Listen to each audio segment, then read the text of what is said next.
ನಮಸ್ಕಾರ ಸ್ನೇಹಿತರೆ, welcome back to our channel Rajamma kitchen. ಇಂದು 5 ನಿಮಿಷದಲ್ಲಿನೇ ತಟ್ಟಂತ ಟೊಮೆಟೊ ಸಾಂಬಾರು ಹೇಗೆ ಮಾಡೋದಂತ ನೋಡೋಣ.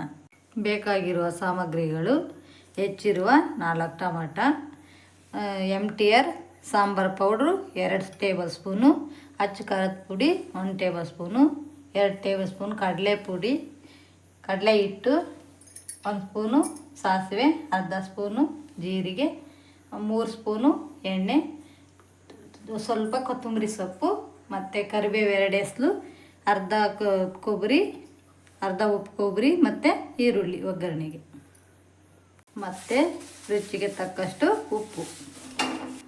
ಗ್ಯಾಸ್ ಹಚ್ಚಿ ಪಾತ್ರೆ ಇಟ್ಟು ಪಾತ್ರೆ ಸ್ವಲ್ಪ ಬಿಸಿಯಾಗಲು ಬಿಡೋಣ. 3 ಟೇಬಲ್ ಸ್ಪೂನ್ ಎಣ್ಣೆ ಹಾಕ್ಕೊಳ್ರಿ. ಎಣ್ಣೆ ಕಾದ ನಂತರ ಅರ್ಧ ಟೇಬಲ್ ಸ್ಪೂನ್ ಸಾಸಿವೆ ಹಾಕಿ, ಅರ್ಧ ಟೇಬಲ್ ಸ್ಪೂನ್ ಜೀರಿಗೆ ಹಾಕಿ, ನಂತರ ಕರಿಬೇವು ಹಾಕಿ, ನಂತರ ಈರುಳ್ಳಿ ಹಾಕಿ ಈರುಳ್ಳಿನ ಚೆನ್ನಾಗಿ ಫ್ರೈ ಮಾಡ್ಕೊಳ್ರಿ. ಈರುಳ್ಳಿ ಬೆಂದ ನಂತರ ಟೊಮೆಟೊ ಹಾಕಿ ಸ್ವಲ್ಪ ಮೇಲೆ ಉಪ್ಪು ಹಾಕಿದರೆ ಟೊಮೆಟೊ ನುಣ್ಣಗೆ ಬೇಯಿಸ್ತದೆ. ನಂತರ ಪ್ಲೇಟ್ ಮುಚ್ಚಿ ಒಂದು 5 ನಿಮಿಷ ಟೊಮೆಟೊ ಹಣ್ಣು ಬೇಯಿಸಿ. ಈಗ ಟೊಮೆಟೊ ಹಣ್ಣು ಬೆಂದಿದೆ, ಇದಕ್ಕೆ ಕೊಬ್ಬರಿ ಹಾಕಿಕೊಳ್ರಿ. ಕೊಬ್ಬರಿ ಹಾಕಿ ಚೆನ್ನಾಗಿ ಮಿಕ್ಸ್ ಮಾಡಿ.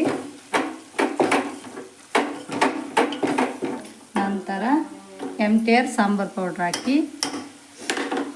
1 ಸ್ಪೂನು ಅಚ್ಚ ಖಾರದ ಪುಡಿ ಹಾಕಿ ಇದನ್ನು ಚೆನ್ನಾಗಿ ಮಿಕ್ಸ್ ಮಾಡಿ. ನಂತರ ಇದಕ್ಕೆ 3 ಲೋಟ ನೀರು ಹಾಕಿಕೊಳ್ರಿ. ಟೇಸ್ಟಿಗೆ ತಕ್ಕಷ್ಟು ಉಪ್ಪು ಹಾಕಿ ಕುದಿಯಲು ಬಿಡಿ. ಈ ಸಾಂಬಾರನ್ನ ಬ್ಯಾಚುಲರ್ಸ್ ಸಮೇತ ಬೇಗನೆ ಮಾಡ್ಕೋಬೋದು, ರುಚಿಯಾಗಿರುತ್ತದೆ. ಸಾಂಬಾರು ಕುದಿಯೋಕ್ಕೆ ಬಿಟ್ಟು ಕಡಲೆ ಹಿಟ್ಟಿಗೆ ಸ್ವಲ್ಪ ನೀರು ಹಾಕಿ ಕಲಸಿಟ್ಕೊಳ್ರಿ. ಕಡಲೆ ಹಿಟ್ಟನ್ನ ಗಂಟಿಲ್ಲದೆ ಚೆನ್ನಾಗಿ ಕಲಿಸ್ಕೊಳ್ರಿ. ಕಲಸಿರುವ ಕಡಲೆ ಹಿಟ್ಟನ್ನ ಕುದಿಯುವ ಸಾಂಬಾರಿಗೆ ಮಿಕ್ಸ್ ಮಾಡ್ಕೊಳ್ರಿ. ಕಡಲೆ ಹಿಟ್ಟು ಹಾಕಿದ ಮೇಲೆ ಚೆನ್ನಾಗಿ ಮಿಕ್ಸ್ ಮಾಡ್ಕೊಂಡು ಒಂದು 5 ಸೆಕೆಂಡ್ ಕುದಿಯಲು ಬಿಡ್ರಿ. ನಂತರ ಕೊತ್ತಂಬರಿ ಆ್ಯಡ್ ಮಾಡ್ಕೊಂಡ್ರೆ ಟೇಸ್ಟಿಯಾದ ಟೊಮೆಟೊ ಹಣ್ಣಿನ ಸಾಂಬಾರು ರೆಡಿ. ಈಗ ನೋಡಿ, ಸಾಂಬಾರು ಚೆನ್ನಾಗಿ ಕುದ್ದಿದೆ, ಒಳ್ಳೆ ಫ್ಲೇವರ್ ಬರ್ತಾ ಇದೆ.